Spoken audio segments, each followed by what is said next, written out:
$1,000 in cash and lent it to her son to start in the auto accessory business. The business failed, and she is destitute now. She tells of another widow who was persuaded by a slick real estate salesman to put most of her life insurance money in vacant lots that were sure to double in value within a year. 3 years later, she sold the lots for 1/10 of what she paid for them. She tells of another widow who had to apply to the Child Welfare Association for the support of her children within 12 months after she had been left $15,000 in life insurance. 100,000 similar tragedies could be told. The average lifetime of $25,000 left in the hands of a woman is less than 7 years. That statement was made by Sylvia S. Porter, financial editor of the New York Post, in the Ladies' Home Journal. Years ago, the Saturday Evening Post said in an editorial, "The ease with which the average widow without business training, and with no banker to advise her, can be wheedled into putting her husband's life insurance money into wildcat stocks by the first slick salesman who approaches her is proverbial."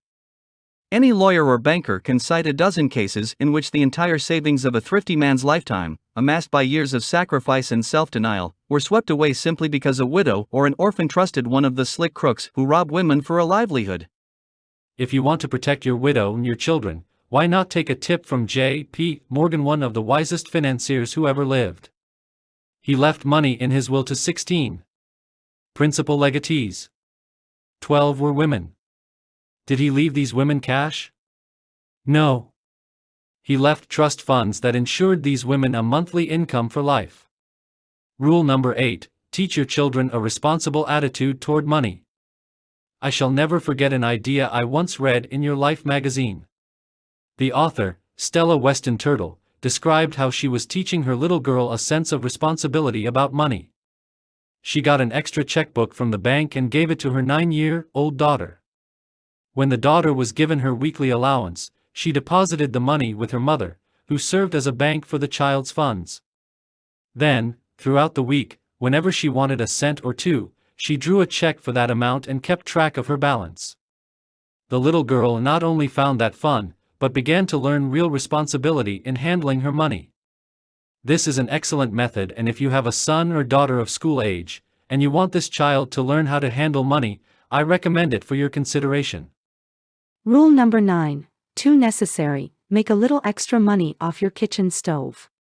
If after you budget your expenses wisely you still find that you don't have enough to make ends meet, you can then do one of two things. You can either scold, fret, worry, and complain, or you can plan to make a little additional money on the side. How? Well, all you have to do to make money is to fill an urgent need that isn't being adequately filled now. That is what Mrs. Nellie Spear, 37-0980 3rd Street, Jackson Heights, New York, did. In 1932, she found herself living alone in a 3-room apartment. Her husband had died, and both of her children were married. One day, while having some ice cream at a drugstore soda fountain, she noticed that the fountain was also selling bakery pies that looked sad and dreary. She asked the proprietor if he would buy some real homemade pies from her. He ordered 2. Although I was a good cook, Mrs. Spear said, as she told me the story, I had always had servants when we lived in Georgia, and I had never baked more than a dozen pies in my life.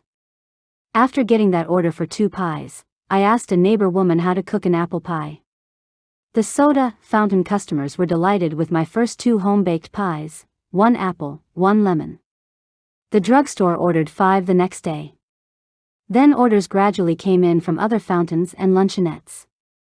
Within 2 years, I was baking 5,000 pies a year. I was doing all the work myself in my own tiny kitchen, and I was making $1,000 a year clear, without a penny's expense except the ingredients that went into the pies.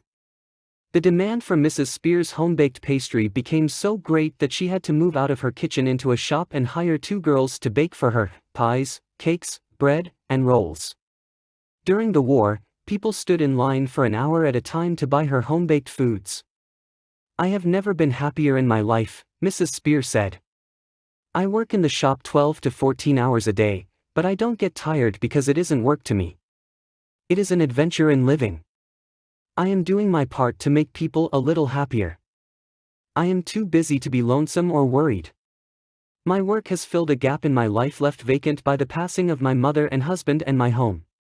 When I asked Mrs. Spear if she felt that other women who were good cooks could make money in their spare time in a similar way, in towns of 10,000 and up, she replied, "Yes, of course they can."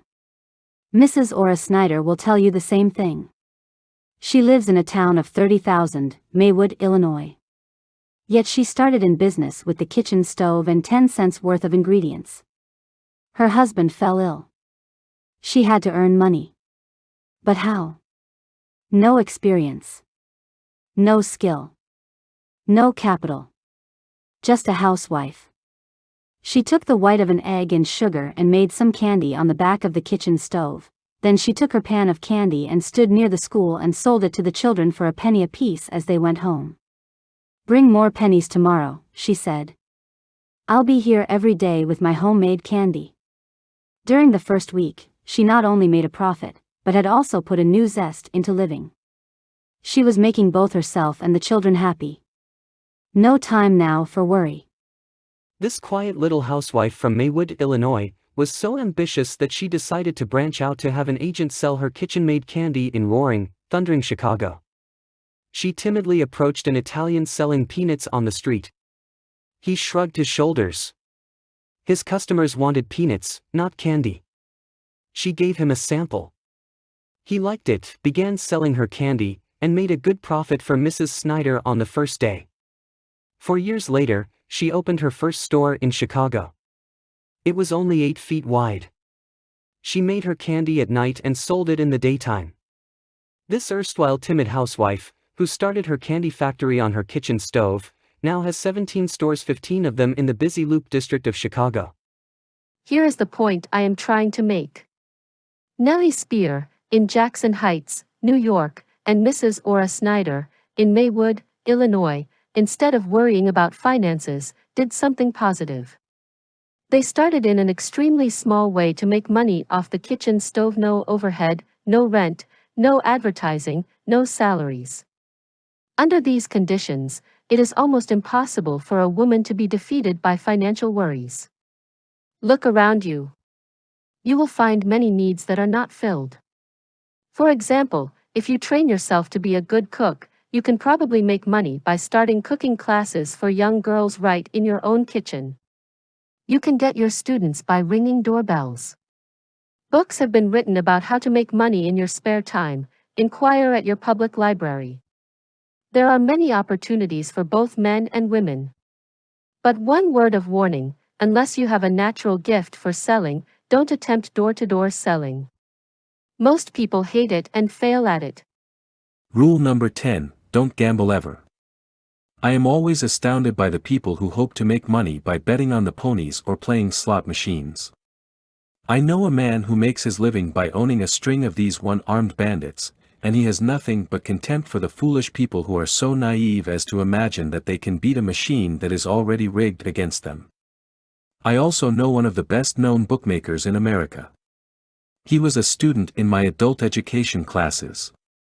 He told me that with all his knowledge of horse racing, he couldn't make money betting on the ponies.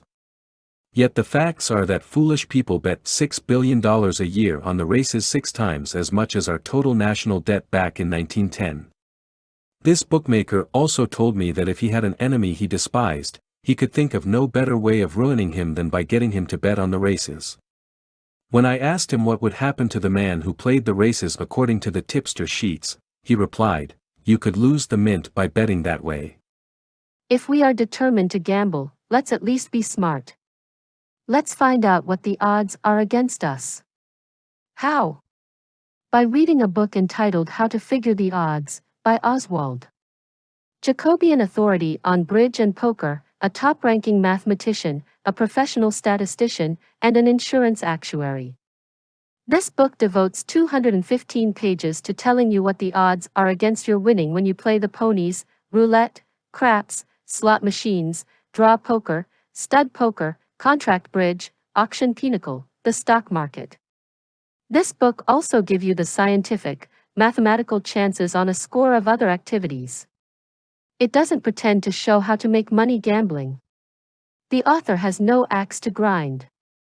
He merely shows you what the odds are against your winning in all the usual ways of gambling, and when you see the odds, you will pity the poor suckers who stake their hard-earned wages on horse races or cards or dice or slot machines. If you are tempted to shoot craps or play poker or bet on horses, this book may save you 100 times yes, maybe 1,000 times what it costs. Rule number 11. If we can't possibly improve our financial situation, let's be good to ourselves and stop resenting what can't be changed. If we can't possibly improve our financial situation, maybe we can improve our mental attitude towards it. Let's remember that other people have their financial worries, too. We may be worried because we can't keep up with the Joneses, but the Joneses are probably worried because they can't keep up with the Ritzes, and the Ritzes are worried because they can't keep up with the Vanderbilts. Some of the most famous men in American history have had their financial troubles.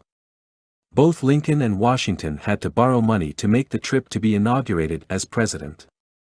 If we can't have all we want, let's not poison our days and sour our dispositions with worry and resentment.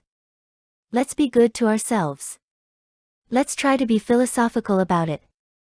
If you have what seems to you insufficient, said one of Rome's greatest philosophers, Seneca, then you will be miserable even if you possess the world. And let's remember this, even if we owned the entire United States with a hog-tight fence around it, we could eat only 3 meals a day and sleep in only one bed at a time. To lessen financial worries, let's try to follow these 11 rules. 1. Get the facts down on paper. 2. Get a tailor-made budget that really fits your needs. 1. 3. Learn how to spend wisely. 4. Don't increase your headaches with your income. 5. Try to build credit, in the event you must borrow. 6. Protect yourself against illness, fire, and emergency expenses. 7. Do not have your life insurance proceeds paid to your widow in cash. 8. Teach your children a responsible attitude towards money. 9. If necessary, make a little extra money off your kitchen stove. 10. Don't gamble ever. 11. If we can't possibly improve our financial situation, let's be good to ourselves and stop resenting what can't be changed.